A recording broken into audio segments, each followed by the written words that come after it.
মহিলা জাত বড় দুষ্ট জাত, ওদেরকে সিনা বড় দায়। কথা কন না কেন? আর কিছু কোয়া লাগবে? কথা কন। এ মুসলমান, গভীর মনোযোগ দেন। ইউসুফ ছোট্ট মানুষ, কিচ্ছু বলে না, কিন্তু ভাবির প্ররোচনায় পড়ে সব ভাইরা মিলে সিদ্ধান্ত নিল, আমরা ইউসুফকে বাবার কাছ থেকে ইনায়া বিনায়া আমরা ইউসুফ কেমন জায়গায় নিয়ে যাব, যেই জায়গা থেকে ইউসুফকে চিরতরে খতম করে ফেলব। সমস্ত ভাইয়েরা চক্রান্তর ষড়যন্ত্র করে যখন পয়গম্বর ইয়াকুবের কাছে গিয়ে কয়, বাবা ইউসুফ আমাদের ছোট্ট ভাই, মা নাই, ছোট্টবেলায় মা হারাইছে, সুতরাং ইউসুফকে আপনি আমাদের সাথে একটু পাঠায় দেন, আমরা ইউসুফকে নিয়ে একটু বিনোদন করব, ইউসুফকে নিয়ে আমরা একটু বিনোদন ঘোরাফেরা করব। বাবা ডাকতে কয়, না না, আমি ভয় পাই, আমি ভয় পাই, আমার সন্তানের প্রাণ নাশের, তাকে বাবে খেয়ে ফেলবে, আমি ভয় পাই, আমি তোমাদের সাথে পাঠাবো না। অনেক তাফসীর, অনেক কথা, আমি মূল যে ঘটনা আপনাদেরকে বলতে চাই বা বুঝাতে চাই। বাবা যখন কয় না পাঠাবো না, সমস্ত ভাইরা একবারে জোট হয়ে কয় না, পাঠাতেই হবে। আমরা আমাদের জীবনের ঝুঁকি নিয়ে হলেও আমার ছোট্ট ভাই ইউসুফকে রক্ষা করব। মুসলমান, গভীর মনোযোগ দেন। বাবা নিরুপায় হয়ে ইউসুফকে তার ভাইদের কাছে সুপর্দ করলেন। 10 ভাই মিলে ইউসুফকে নিয়ে গেল জঙ্গলের মধ্যে, মাত্র 3 থেকে 3.5 কিলোমিটার দূরে জঙ্গলের মধ্যে নিয়ে গিয়ে ইউসুফের হাত পা বেঁধে শরীর থেকে জামা কাপড় খুলে, মুসলমান, ইউসুফ পয়গম্বরকে কেনানের কূপের মধ্যে ফেলে দেয়। কেনানের কূপের মধ্যে ইউসুফ পয়গম্বর 1 দিন 2 দিন নয়, 1 দিন 2 দিন নয়, 3 দিন পর্যন্ত মানবেতর জীবন যাপন করে। মুসলমান, এখান থেকে 2টা বিষয় আমি আপনাদের কাছে আরজ করতে চাই। এই ইউসুফ পয়গম্বর কেনানের কূপের মধ্যে 1 দিন 2 দিন নয়, 3 দিন পর্যন্ত পড়ে আছে। ইয়াকুব পয়গম্বর মাত্র 3 থেকে 3.5 কিলোমিটার দূর থেকে ইউসুফ পয়গম্বরের কোনো খোঁজ খবর নিতে পারে না, কোনো খোঁজ খবর জানে না। কিন্তু এই ইউসুফ পয়গম্বর কূপ থেকে যখন উঠলেন, মিশরের রাজ সিংহাসনকে সামলাইলেন। মিশরের রাজ সিংহাসন সামলানোর পরে 1-2 মাইল নয়, 1-2 মাইল নয়, 300 মাইল দূর থেকে কোথায় মিশর আর কোথায় হলো কেনানের পাশে সিরিয়া। মুসলমান, গভীর মনোযোগ দেন। কিতাবের মধ্যে লেখা হয় অঞ্চলটা সিরিয়াও হতে পারে, কিংবা অঞ্চলটা বর্তমান জেরুজালেম বাইতুল মুকাদ্দাসের আশপাশও হতে পারে।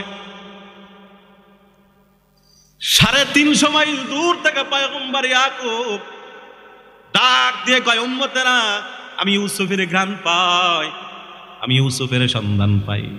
সমস্ত উম্মতরা ডাক দিয়ে কয়, ইন্নাকা লাফি দালালিকাল কাদিম। ও পয়গম্বর, মাত্র 3 থেকে 3.5 কিলোমিটার দূরে কেনানের কূপের মধ্যে ইউসুফ পড়ে থাকলো, আপনি তখন সন্ধান দিতে পারলেন না। আর এখন 350 মাইল দূরে মিশরের মধ্যে ইউসুফ, এখন কোন আমি ইউসুফের ঘ্রাণ পাই, কারণ কি? পয়গম্বর ইয়াকুব তখন সমস্ত উম্মতদেরকে ডাক দিয়ে কয়, উম্মতের দল, আমরা আল্লাহওয়ালারা হলাম আকাশের বিজলির মতো। কিসের মতো? আকাশের বিজলির মতো। আকাশে যখন বিজলি চমকায়, আশপাশ আলোকিত হয় কি হয় না? কথা কন না কেন? আবার যখন বিজলি চমকানো বন্ধ হয়ে যায়, আমাবস্যার কালো ঘন অন্ধকার সমস্ত কিছুকে আবার আঁধারের চাদরে ডুবিয়ে দেয়, ঢেকে দেয়, কিচ্ছু দেখা যায় না। আল্লাহর পয়গম্বর ইয়াকুব ডাক দিয়ে কয়, ও দুনিয়ার মানুষ, ও আমার উম্মতের দল, শোনো শোনো, আমরা আল্লাহওয়ালারা যখন মারেফাতের সমুদ্রে ডুব দেই, তখন আল্লাহ তাআলা আমাদের সামনে অস্বাভাবিক বিষয় বা বস্তু চোখের সামনে ভাসায় দেয়। আবার যখন আমরা মারেফাত শূন্য হয়ে যাই, আমাদের হাতের পাশে কি আছে তাও আমরা জানতে পারি না। এই জন্য বললাম মুসলমান, যেমন মারেফাতের চোখ ছিল পয়গম্বর ইয়াকুবের, যেই চোখের মাধ্যমে 350 মাইল দূরে কিনানের কূপ থেকে উত্তোলন হওয়ার পরে 350 মাইল দূরে মিশরের মধ্যে ইউসুফ পয়গম্বর 350 মাইল দূরের খবর পায়। শুধু এতটুকুই নয়, ওই যে ওমরে ফারুক রাদিয়াল্লাহু তাআলা আনহু ডাক দিয়ে কয়, ইয়া সারিআতাল জাবাল, 300 মাইল দূরের সৈন্যবাহিনীকে সতর্ক করে দেয়। কিসের মাধ্যমে? কয় মারেফাতের মাধ্যমে, মারেফাতের চোখের মাধ্যমে, অন্তর্দৃষ্টির মাধ্যমে। এই জন্য বললাম, এরকম একটা অন্তর্দৃষ্টি যদি আমাদের থাকতো, মুসলমান, তাহলে ছোট্ট প্যান্ডেল দেখতেন না, আপনি দেখতেন এটা আল্লাহর জান্নাতের বাগান। এবার আসেন দ্বিতীয় কথার দিকে যাই। কেনানের কূপের মধ্যে ইউসুফ পয়গম্বর একদিন দুই দিন নয় 3 দিন পর্যন্ত পড়ে আছে। কয়দিন? আরো জোরে কোন কয়দিন? ইউসুফের দোষ কি? কি দোষে? ইউসুফ কি কখনো কোনো ভাবির আসল নিয়ে টানাটানি করছে? ইউসুফ কি কখনো ভাইয়ের সাথে মারামারি করছে? ইউসুফ কি কখনো কোনো আমানতের খেয়ানত করছে? ইউসুফ কি কখনো দেশের টাকা বস্তা ভর্তি করে বিদেশে পাচার করছে? তারপরে ইউসুফকে কোন অপরাধে কেনানের কূপের মধ্যে ভাইরা চক্রান্তর ষড়যন্ত্র করে ফেলে দিল? একটা মাত্র অপরাধ, ইউসুফের বাবার কাছে জনপ্রিয়তা বেশি। কথা কন না কেন? কথা কন না কেন? বাবা ইউসুফকে ভালোবাসে বেশি। উম্মতের উলামা ইকরাম, ইউসুফের রুহানি সন্তানরা 2025-এ এসেও তাদের কোনো দোষ নাই। বাংলাদেশের তথাকথিত কোনো ধরনের অপরাধের সাথে বাংলাদেশের উলামা ইকরামের কোনো সম্পৃক্ততা নাই। তারপরে উম্মতের উলামা ইকরামকে কেন কারাগারের মধ্যে নিক্ষিপ্ত করা হয়? কেন তাদের উপরে জুলুমের স্টিম রোলার চালানো হয়? একটা মাত্র কারণ, এ জাতির উলামা ইকরামকে মানুষ সম্মান করে, ভালোবাসে, শ্রদ্ধা করে। এ জাতির উলামা ইকরামের জন্য মানুষ তাদের জীবন পর্যন্ত দিয়ে দিতে পারে। কথা কন না কেন? ওরা চিন্তা করে, আহারে আমরা শত শত ড্যাগ বিরিয়ানি ফাঁকাইয়া তারপরও মানুষ জোগাইতে পারি না। লাস্টে দেখা যায় যে কটা মানুষ সামনে বসে বসে বক্তব্য শুনে তার থেকে বেশি কুত্তো ড্যাগের পাশে ঘোরাঘুরি করে। রাগ হয়। কথা কন না কেন?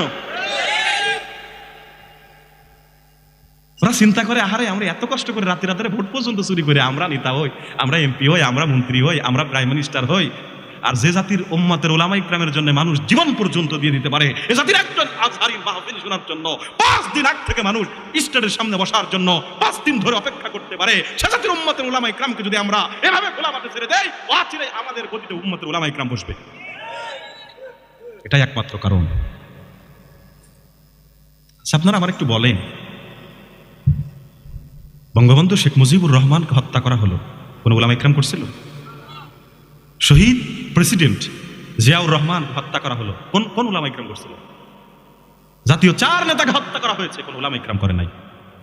সাগর রুনিকে ইউনিভার্সিটির মধ্যে কুপিয়ে কুপিয়ে হত্যা করা হয়েছে, কোন উলামা ইকরাম করে নাই। এদের অসংখ্য খুন হত্যা মামলার সাথে উলামা ইকরামের কোনো সম্পৃক্ততা নাই। ও আমার ভাইরা, খাদিজাকে ইউনিভার্সিটির মধ্যে কুপিয়ে কুপিয়ে জখম করা হলো, উম্মতের উলামা ইকরাম করে নাই।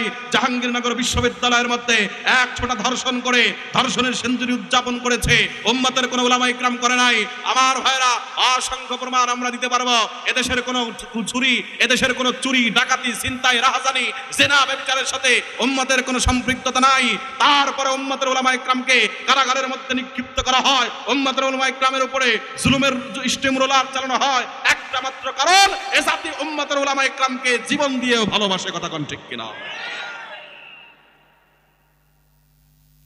মুসলমান ভাইরা গভীর মনোযোগ দেন। পয়গম্বর ইউসুফ একদিন 2 দিন নয় 3 দিন পর্যন্ত কেনানের কূপের মধ্যে, কয়দিন? ওদিক দিয়ে মিশরের সওদাগররা পানির খোঁজে ওই কূপের মধ্যে বালতি ফেলেছে। পয়গম্বর ইউসুফ কূপের মধ্যে ফেলা বালতির মধ্যে উঠে যায়। সওদাগররা যখন বালতিটা টানে, ওরা মনে মনে ভাবে, আহারে সামান্য 8-10 কেজি পানিও বুঝি এত ভার হয়। ইউসুফ পয়গম্বর যখন বালতিটা ধরছে কিংবা বালতির মধ্যে বসছে, মিশরের সওদাগররা আস্তে আস্তে যখন বালতিটাকে উঠায়, ইউসুফ যখন যতই কূপের কাছাকাছি চলে আসে, কূপের মধ্য থেকে মনে হয় সূর্য উদয় হচ্ছে। মিশরের সওদাগররা মনে মনে ভাবে, আহারে সারা জীবন আকাশের পূর্ণিমার চাঁদ দেখলাম আকাশে, কিন্তু আজকে কেমন ঘটনা ঘটে যায়, আজকে দেখি আকাশের পূর্ণিমার চাঁদটা কুয়ার নিচ থেকে উঠে। মুসলমান ভাইরা, কুয়ার নিচ থেকে চাঁদ উঠে না, চাঁদের চেয়েও সুন্দর পয়গম্বর ইউসুফ উঠে। ইউসুফ পয়গম্বরের সৌন্দর্য সম্পর্কে আর কি বলবো, আপনারা তো সবাই জানেন। ইউসুফের প্রেমে যখন জুলাইখা হাবুডুবু খায়, জুলাইখার সঙ্গীরা ডাক দিয়ে কয়, জুলেখা সিরিয়ার একজন গোলাম, সিরিয়ার একজন সামান্য মেষ চালক, তুমি ওর প্রেমে পাগল হইছো, উতালা পাতালা হয়ে গেছো, কারণ কি? জুলেখা ডাক দিয়ে কয়, উত্তরটা তোরা দেখবি না শুনবি? কয়, দেখতে পাইলে আবার শুনে কে?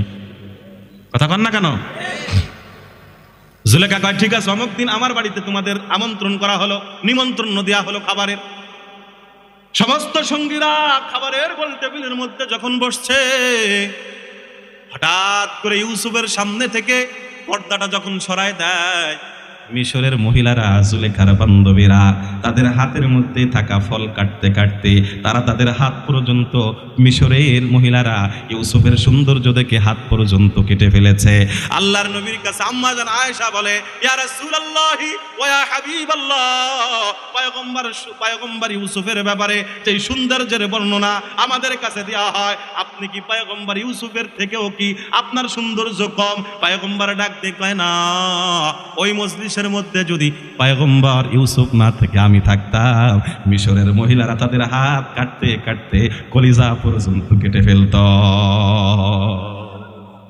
এত সুন্দর করে আল্লাহ তাআলা বানাইছে। সেই ইউসুফকে মিশরের কুয়া থেকে উত্তোলন করে বাজারে উঠাইছে গোলামের বেশে। একজন স্বাধীন নবীর স্বাধীন সন্তান, আগামী প্রজন্মের যিনি নবী হবে, ইউসুফকে চক্রান্ত আর ষড়যন্ত্র করে তার ভাইয়েরা মেরে ফেলার চেষ্টা করেছে। আল্লাহ তাআলা ঈমানের পরীক্ষা দিতে গিয়ে ইউসুফকে মিশরের বাজারে গোলামের বেশে বসাই দিছে। এত সুন্দর মিশরের মধ্যে ঢোল পেটানো হয়েছে। যদি কেউ আকাশের পূর্ণিমার চাঁদ মাটিতে দেখতে চাও, মিশরের বাজারে চলে আসে। সমস্ত মানুষেরা চলে আসছে, গোলামকে দেখে সবার পছন্দ হয়, সবাই কিনতে চায়, কিন্তু যেই পরিমাণ দাম চাওয়া হয় কেউ কিনতে পারে না। কয় কেমন দাম? কয় এক পাল্লায় থাকবে ইউসুফ, আর এক পাল্লায় দেওয়া লাগবে সোনা, দানা, মণি, মুক্তা, রূপা। কেউ পারে না কিনতে। কে যেন জুলেখার কানে গিয়ে বলছে, জুলেখা, মিশরের বাজারে একটা গোলাম আসছে যাকে দেখতে আকাশের পূর্ণিমার চাঁদের থেকেও বড় সুন্দর মনে হয়। জুলেখা মুহূর্ত পরিমাণ দেরি না করে ঘোড়ার উপরে জোরে চলে আসছে মিশরের বাজারে। মিশরের বাজারে এসে ইউসুফকে কিনবে। ইউসুফকে দেখা মাত্রই পছন্দ হয়ে গেছে, কিনবে তো কিনার দাম জিজ্ঞাসা করছে। জুলেখা তার সমস্ত সোনা, দানা, মণি, মুক্তা দিয়ে এক পাল্লা ভর্তি করে দিয়ে ইউসুফকে কিনে বাড়ি নিয়ে চলে গেছে। দিন যতই যায়, জুলেখা আস্তে আস্তে ইউসুফের প্রতি পাগল হয়, ইউসুফের প্রতি দুর্বল হয়।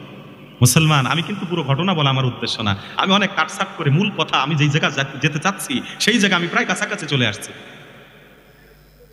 হ্যাঁ হ্যাঁ, তা নাহলে তো শেষ করা যাবে না। উনি বলছে মাশাআল্লাহ, লা ইলাহা, একটু ঠান্ডা পানি, আমরা বেশিক্ষণ বিরক্ত করবো না, অল্প সময়ের মধ্যে ছেড়ে দেবো ইনশাআল্লাহ।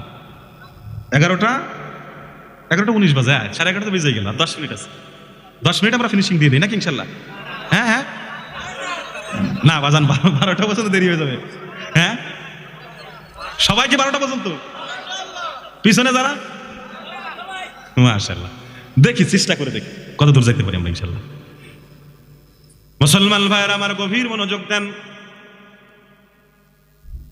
দিন যতই যায়, জুলেখা ইউসুফের প্রতি ততই পাগল হয়, ততই দুর্বল হয়। দুর্বলতার চরম শিখরে যখন পৌঁছে গেল, জুলেখা তার হৃদয়ের মধ্যে কামনা বাসনা তৈরি করলো ইউসুফের সাথে একটু একান্ত সময় কাটাবে।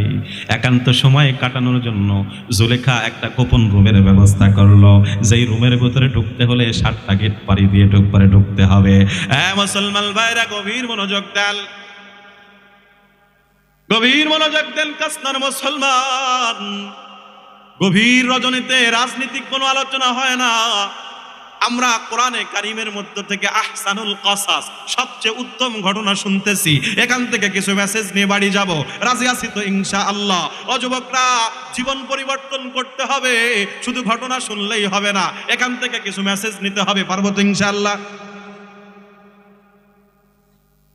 জুলেখা ইউসুফকে নিয়ে ওই গোপন রুমের মধ্যে ঘুরতে যায়। এক একটা দরজা পার হয়, দরজা বন্ধ করে তালা দেয়। 1টা 2টা 3টা 4টা 5টা 6টা 7টা দরজা পাড়ি দিয়ে যখন গোপন রুমের মধ্যে চলে যায়, যেই রুমের মধ্যে কোনো সিসি ক্যামেরা নাই, যেই রুমের মধ্যে কোনো দারোয়ান নাই, যেই রুমের মধ্যে কোনো পাহারাদার নাই, যেই রুমের মধ্যে কোনো মানুষ নাই, কোনো জানলা দরজাও নাই, রুমের মধ্যে যখন জুলেখা আর ইউসুফ, ছোট্ট একটা হাদিস মনে পড়ে যায়। আল্লাহর নবী ডাক দিয়ে কয়, কোন পুরুষ আর মহিলা যদি একান্তে মিলিত হয়, পুরুষ আর মহিলার মধ্যে ওয়াসওয়াসা দেওয়ার জন্য 3 নম্বরে শয়তান উপস্থিত হয়ে যায়। মুসলমান ভাইরা, জুলেখার মনের মধ্যে শয়তানি, কিন্তু ইউসুফ পয়গম্বর তো নিষ্পাপ, সে জানে না, কিছুই বোঝে না। জুলেখা রুমের মধ্যে ছোট্ট একটা মূর্তি, সেই মূর্তির উপর একটা কাপড় দিয়ে মূর্তিটাকে ঢেকে দেয়। ইউসুফ পয়গম্বর ডাকতে কয়, জুলেখা আমি লক্ষ্য করলাম তুমি রুমের মধ্যে ঢোকার পরে ওই মূর্তির উপরে কাপড় দিয়ে মূর্তিটা ঢেকে দিলা, কারণ কি? জুলেখা ডাক দিয়ে কয়, ইউসুফ আমরা এখন এমন একটা কাজ করব যে কাজটা এই মূর্তি আমার দেবতা, এই দেবতার সামনে করা যাবে না। এই জন্য দেবতার সামনে আমি কাপড় দিয়ে দেবতাকে ঢেকে দিলাম, যাতে করে আমাদের কাজটা দেবতা দেখতে না পায়। মুসলমান, কথার মূল পয়েন্ট আসেন। পয়গম্বর ইউসুফ ডাকতে কয়, জুলেখা তুমি এমন এক মাবুদের ইবাদত করো যে মাবুদের সামনে একটা কাপড় দিলে মাবুদ আর দেখতে পায় না।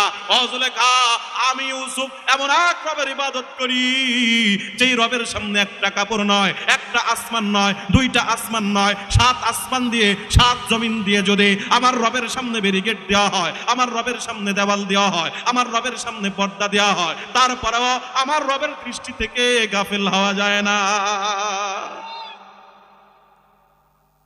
কাসনার মুসলমান, গভীর মনোযোগ দাও। ও যুবক, সামনেই তো রমজান মাস, দুনিয়ার কেউ দেখে না, দুনিয়ার কেউ শুনে না। আমি রুমের মধ্যে গিয়ে পানি খাই, রুমের মধ্যে গিয়ে ফল খাই, জুস খাই, ভাত খাই। দুনিয়ার সবাই রে দেখা আমি রোজাদার, আমি রোজা রেখে সবার আগে মসজিদে ইফতারি করতে চলে যাই। বাংলাদেশে একটা ট্রেন্ডিং চলতেছে, কয় সবাই কয় রোজা না রাইখা ফাঁসে কইছি, ইফতারি না কই রাখি কাফের হয়ে যায় মনি। কথা কয় নাকি? হ্যাঁ হ্যাঁ। মুসলমান, দুনিয়ার কেউ দেখে না, চিল্লা বলেন একজন দেখে, তিনি কে? আরো জোরে কোন, তিনি কে? দুনিয়ার কেউ শুনে না, একজন শুনে, তিনি কে? দুনিয়ার কেউ জানে না, একজন জানে, তিনি কে? আল্লাহর কোরআন ডাক দিয়ে কয়, আইনামা তুওয়াল্লু ফাসাম্মা ওয়াজহুল্লাহ। তোমরা যেখানেই থাকো না কেন, তোমাদের চেহারা, তোমাদের শরীর, তোমাদের অস্তিত্ব আমি আল্লাহ থেকে গাফিল করতে পারবা না। মুসলমান ভাইরা, হাদিসে কুদসির মধ্যে আল্লাহ নবী ডাকতে কয়, দুনিয়ার মানুষ আমার আল্লাহ কেমন দেখা দেখে, আল্লাহু আলিমুম বাসীর। আল্লাহ কেমন বাসীর, কেমন দেখা দেখে? কয় কাবা আমাবস্যের গভীর অন্ধকার, কালো অন্ধকার রাত্রে গভীর সমুদ্রের নিচে কালো পাথরের উপরে যদি কালো একটা পিপিলিকা হেঁটে যায়, আল্লাহ তাআলা সেই পিপিলিকাকেও সেভাবে দেখে। দুনিয়ার মধ্যে একটা জলজন্ত হাতি যেমন হেঁটে গেলে আল্লাহ দেখতে পায়, আল্লাহর দেখার মধ্যে কোনো সমস্যা হয় না। কথা কোন ঠিক কিনা? এই জন্য কাসনার মুসলমান, আমি গুনাহ করতে চাই, আমি গুনাহ করব। দুনিয়ার কেউ দেখে না, একজন দেখে, তিনি কে? দুনিয়ার কেউ জানে না, একজন জানে, আল্লাহ। দুনিয়ার কেউ শুনে না, একজন শুনে, তিনি আল্লাহ। সুতরাং আল্লাহ যদি শুনে, আল্লাহ যদি দেখে, আল্লাহ যদি জানে, গুনাহ করা যাবে? কথা কন না কেন? ইউসুফ পয়গম্বর ডাক দিয়ে কয়, জুলেখা দুনিয়ার কেউ জানে না, দুনিয়ার কেউ শুনে না, দুনিয়ার কেউ বুঝে না, কিন্তু আমার আল্লাহ কিন্তু সব দেখে, সব জানে, সব বুঝে, সব শুনে। জুলেখা, তুমি এমন এক মাবুদের ইবাদত করো যেই মাবুদের সামনে একটা পর্দা দিলে মাবুদ দেখে না, কিন্তু আমি আল্লাহর ইবাদত করি যেই আল্লাহর দৃষ্টি থেকে গাফেল হওয়া সম্ভব নয়।